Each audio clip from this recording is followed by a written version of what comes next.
President Donald Trump says the U.S. will begin cutting aid to 3 Central American countries he accused of failing to stop thousands of migrants heading for the U.S. border.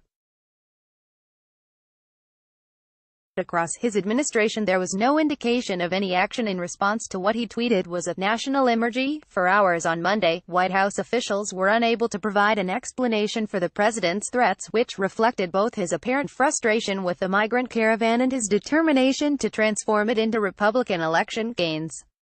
Federal agencies said they'd received no guidance on the president's declaration, issued as he attempts to make illegal immigration a focus of next month's midterm elections.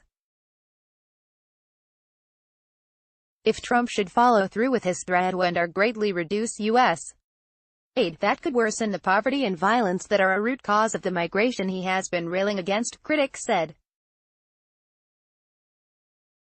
Trump tweeted, "Sadly, it looks like Mexico's police and military are unable to stop the caravan heading to the southern border of the United States." He added, "Without evidence that criminals and unknown Middle Easterners are mixed in." Moises Castillo, AP, "I have alerted Border Patrol and military that this is a national emergency," he wrote. Must change laws. Associated Press journalists traveling with the caravan for more than a week have spoken with Hondurans, Guatemalans and Salvadorans but have not met any of the Middle Easterners that Trump claimed had mixed in with the Central American migrants. It was clear, though, that more migrants were continuing to join the caravan. Trump's tweets marked the latest escalation of his efforts to thrust immigration politics into the national conversation in the closing weeks of the congressional elections.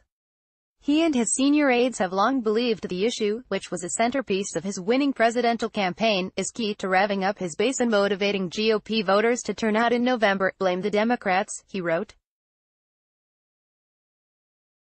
"Remember the midterms?" At a campaign rally in Houston on Monday night, he falsely accused Democrats of encouraging millions of illegal aliens to break our laws, violate our borders and overwhelm our nation. Trump for months has sought to use foreign aid as a cudgel more broadly, threatening to withhold humanitarian and other aid from enemies of America, and using it to pressure foreign governments to bend to his will. On Monday, he said he would be making good on his threat. Guatemala, Honduras and El Salvador were not able to do the job of stopping people from leaving their country and coming illegally to the U.S. "We will now begin cutting off, or substantially reducing, the massive foreign aid routinely given to them," he wrote. He added later at the White House, "We have been giving so much money to so many different countries for so long that it's not fair and it's not good. And then when we ask them to keep their people in their country, they're unable to do it." However, it was unclear whether the president's tweets had any policy implications. A Pentagon spokesman, Army LT. Colonel Jamie Davis, said the Pentagon had received no new orders to provide troops for border security. And a State Department official said the agency had not been given any instructions on eliminating or reducing aid to Central American countries. Last April, Defense Secretary James Mattis authorized up to 4,000 members of the National Guard to help the Department of Homeland Security with southern border security, and approximately 2,100 were sent under the control of border state governors. That number, Davis said, has not changed. The Pentagon also said it was going ahead with plans to include Honduras among the South American nations that will be visited this fall by the USNS Comfort, a hospital ship that Mattis has dispatched to help relieve stress on medical care systems as a result of refugees from Venezuela. The Comfort began treating patients in Ecuador on Monday and is scheduled to make stops in Peru, Colombia and Honduras, according to Pentagon spokesman Col. Rob Manning. The deployment reflects the United States' enduring promise of friendship, partnership and solidarity with the Americas, Manning said.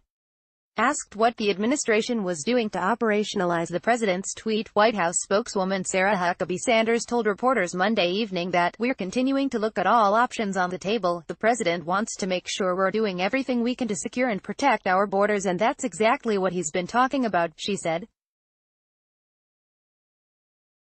"It is Congress, not the president, that appropriates aid money.